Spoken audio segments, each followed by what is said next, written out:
Bonjour à toutes et à tous et bienvenue pour cette vidéo consacrée à Hajin. Hajin, c'est un manga qui mélange fantastique, horreur, action, mais aussi quelques questionnements sur la nature profonde de l'humanité.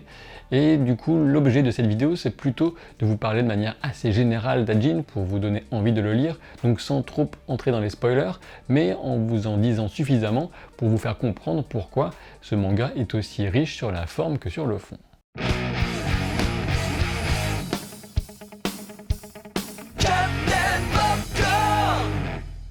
Entre les différents sujets qu'on peut souvent me proposer pour des vidéos sponsorisées, c'est d'Hajin que j'ai choisi de vous parler, mais uniquement après avoir lu les 5 premiers tomes de ce manga qui est publié par Glénat et qui est donc le sponsor de cette vidéo. C'est bien joli tout ça, mais Hajin, de quoi ça parle? Eh bien pour commencer, je vous dirais que ce récit s'inscrit dans une catégorie qui est souvent assez fascinante et qui est celle du fantastique contemporain. Dans la construction de son univers, Hajin adopte une approche que je trouve personnellement très intéressante en termes d'écriture et qui consiste à reprendre telle qu'est notre réalité quotidienne en y ajoutant un seul élément fantastique et en déroulant ensuite la logique de tout ce qui pourrait en découler. Et en l'occurrence, cet élément fantastique dans Hajin, ce sont justement les Hajin, des êtres humains qu'on qualifie généralement d'immortels, mais que personnellement je préfère vous décrire comme étant intuables, ce qui est assez nettement différent. En effet, quelle que soit la violence qui est appliquée à leur corps, les Hajin finissent toujours par revenir intacts au bout de quelques instants, mais à condition d'être d'abord passés par une mort très temporaire. En résumé, si un Hajin reçoit une blessure non mortelle, elle reste et l'incapacite comme un humain normal,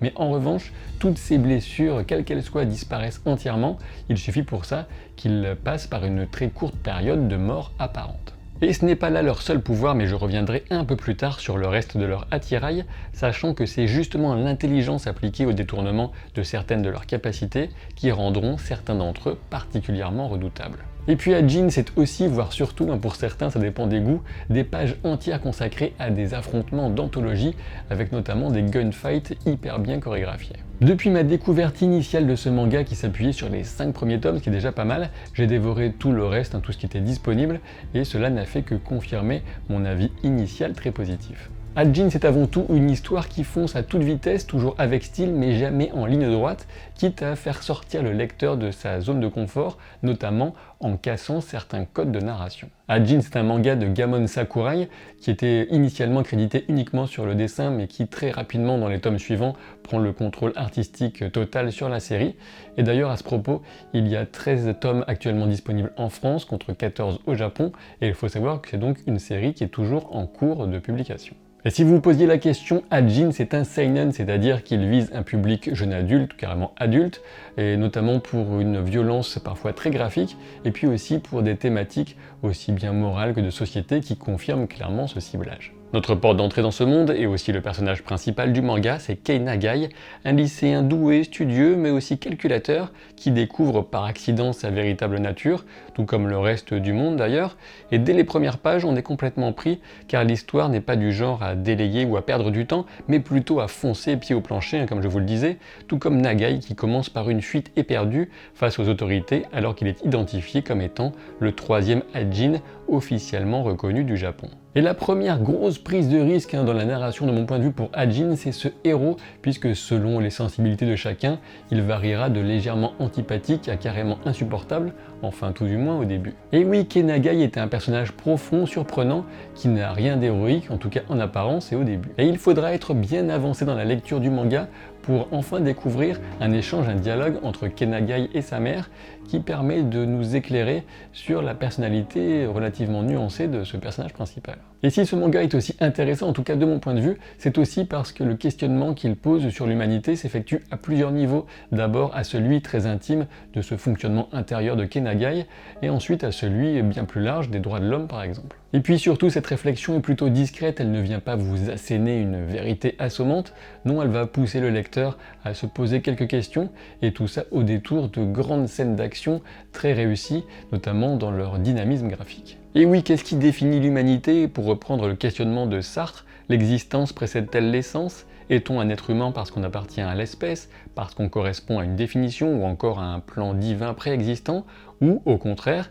est-on fondamentalement défini par nos actions, nos choix, notre façon d'exister et de donner un sens à cette drôle de condition humaine. Et à ce propos, dans ce prolongement, le mot Ajin dérive du kanji japonais Jin qui désigne un être humain, et d'ailleurs souvent dans le récit, ils sont désignés comme les demi-humains, les semi-humains, ce qui en dit long sur les perceptions à leur sujet. La seule certitude dans Ajin, c'est que la ligne entre comportement humain et inhumain ne suit absolument pas cette frontière artificielle entre Ajin et être humain classique, sachant que les expressions d'humanité les plus pures passent justement dans les relations notamment de confiance ou d'amitié qui existent et se créent entre les différents personnages. Et dans le même ordre d'idées, justement parmi ces personnages, ceux dont le comportement peut paraître particulièrement froid ou manquant d'empathie peuvent nous réserver des surprises. Et oui, dans Ajin, la morale est un sujet assez complexe qui se prête très bien au débat et à la subjectivité. Attention, malgré cette subjectivité, ces nuances, Ajin ne fait pas partie de ces œuvres qui militeraient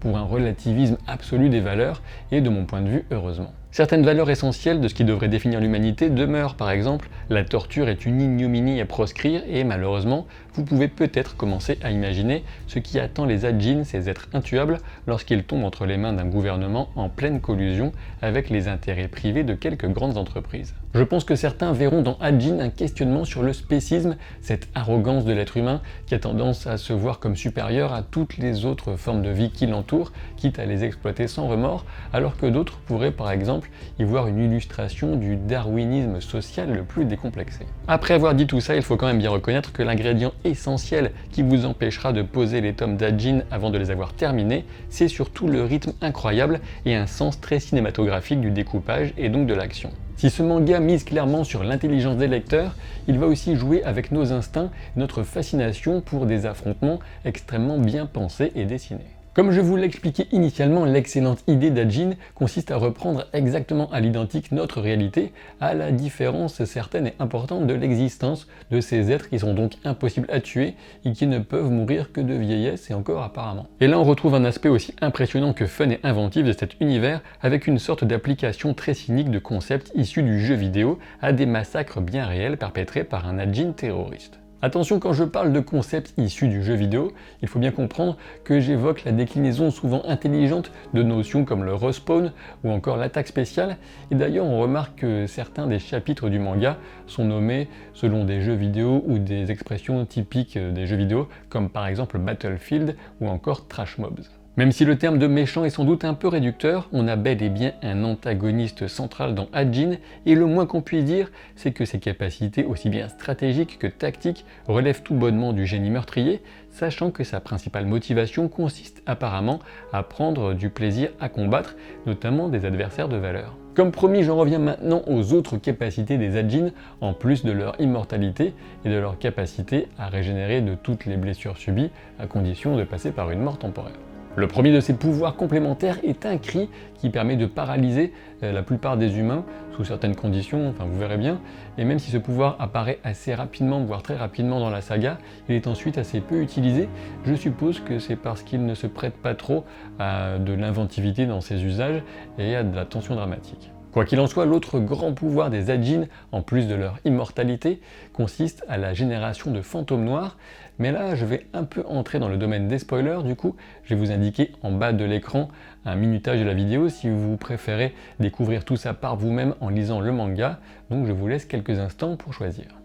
Si vous êtes resté, c'est bon, j'essaie de vous résumer. Les fantômes noirs, ce sont des manifestations propres à chaque Ajin, avec une forme humanoïde qui varie et qui semble plus ou moins témoigner d'un trait de caractère dominant. Ils sont généralement invisibles pour les êtres humains, et l'Ajin peut plus ou moins les contrôler à distance. En résumé, de grands humanoïdes, costauds, invisibles et griffus, vous imaginez le type de carnage de boucherie qu'ils peuvent causer parmi les êtres humains, sachant qu'un Ajin peut contrôler son fantôme noir en plus de ses propres actions, en tout cas s'il est un petit peu doué. Rassurez-vous, je ne vais pas détailler ici plus avant les particularités de ces fantômes noirs qui peuvent beaucoup varier quand même d'un Ajin à l'autre. Il faut juste savoir que le manga a souvent l'intelligence de placer bien en amont certains indices qui vont rendre des scènes futures vraiment très marquantes. Et les lecteurs peuvent échafauder leurs propres théories sur les Ajin, sachant que le peu de connaissances scientifiques existant à leur sujet ne sont révélées qu'au compte-gouttes dans des passages particulièrement passionnants des différents tomes. Dans l'état actuel de mes propres connaissances, ma théorie personnelle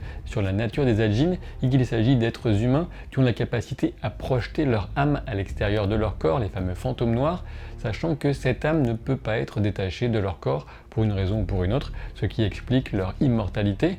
Après, je parle d'âme, mais on pourrait aussi y voir une projection astrale de leur subconscient, par exemple. Comme vous l'avez bien compris maintenant, le pouvoir premier et essentiel des Ajin, qui permet d'ailleurs de les repérer, c'est cette capacité à revenir à la vie, à se recomposer entièrement, quels que soient les dommages subis par leur corps. Mais comme Gamon Sakurai, l'auteur, le dessinateur, est un petit malin, il a inventé un certain nombre de règles pour le fonctionnement de cette recomposition, et du coup, c'est l'utilisation et le détournement de ces règles par certains des Ajin les plus intelligents qui va nous fournir quelques scènes très sympas. Pour vous donner une petite idée de ces règles et vous mettre un petit peu l'eau à la bouche en vous laissant imaginer les usages possibles, eh bien lorsque le corps d'un Ajin explose en plusieurs morceaux, ce qui arrive malheureusement dans la guerre moderne, eh bien c'est à partir du plus gros morceau restant de son corps qu'il va se recomposer. Alors je vous laisse imaginer les exploitations possibles d'une telle règle, mais sachez que celles imaginées par l'auteur seront généralement bien plus sympas et déroutantes et surprenantes que les vôtres. Si j'avais un petit regret à formuler concernant Ajin,